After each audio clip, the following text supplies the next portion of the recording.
عنایت اللہ مشرقی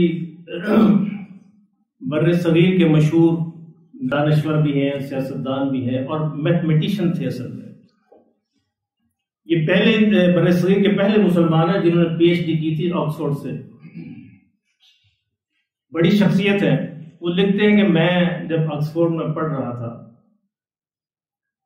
ایک دن بارش ہو رہی تھی تو میں نے دیکھا کہ میرے جو استاد تھے فزکس کے پروفیسر، وہ چھتری کو بغل میں دبائے ہوئے چرچ کی طرف جا رہے تھے. تو کہتے میں نے بھاگ کے ان کے پاس پہنچا اور میں نے ان سے کہا کہ استاد جی 2 باتیں پوچھنی ہیں. ایک تو یہ کہ بارش ہو رہی ہے، چھتری آپ نے بغل میں دی. وہ کہتے ہیں ہو سوری مجھے یاد نہیں رہا، چھتری کھول کے انہوں نے اوپر کر دی. کہتے ہیں دوسری بات یہ پوچھنی ہے کہ آپ بھی چرچ جاتے ہیں؟ میں تو سمجھا تھا سائنسدان جو ہے وہ اللہ کو مانتے ہیں، آپ بھی چرچ جا رہے ہیں. تو کہتے وہ مجھے کہنے لگے عنایت اللہ یہ تو لمبی بات ہے، شام کو میرے گھر آنا پھر بات کریں.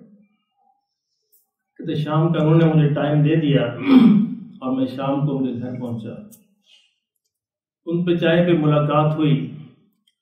کہتے ہم نے چائے پی، اس کے بعد انہوں نے ستاروں کے اور سیاروں کی جو حالات بیان کرنے شروع کیے.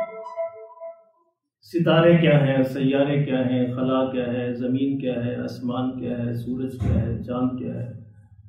1 گھنٹہ بھر کہتے انہوں نے اس موضوع پہ بات کی اور کہنے لگے کہ عنایت اللہ جانتے ہو یہ کس نے بنایا ہے؟ اسی مالک اور خالق نے بنایا جسے تم بھی مانتے ہو میں بھی مانتا ہوں. کہتے جب اس سارے علم کو میں اپنے شعور میں رکھ کر اللہ کے حضور سر جھکاتا ہوں تو پھر مجھے مزہ آتا ہے کہ اللہ جو ہے وہی خالق ہے، وہی مالک ہے. کہتے عنایت اللہ تمہیں تو پتہ ہی، جو بے شعور انسان ہے، جو بے علم انسان ہے، اسے اللہ کی عظمت کا کیا پتا. کہتے جب میں ان سے یہ بات سنی تو میں نے کہا تھا قرآن مجید تو یہی بات کہتا ہے کہ اللہ سے ڈرنے کا حق صرف علم والے ہی رکھتے ہیں. جو علماء ہیں، علم والے ہیں، وہی اللہ سے ڈرنے کا صحیح حق ادا کر سکتے ہیں.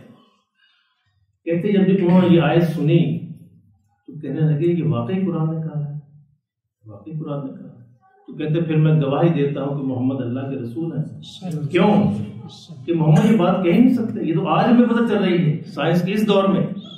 انہوں نے 1400 برس پہلے یہ بات کہی ہے، تو پھر اس کا صاف مطلب ہے کہ وہ اللہ کے رسول ہیں صلی اللہ علیہ وسلم.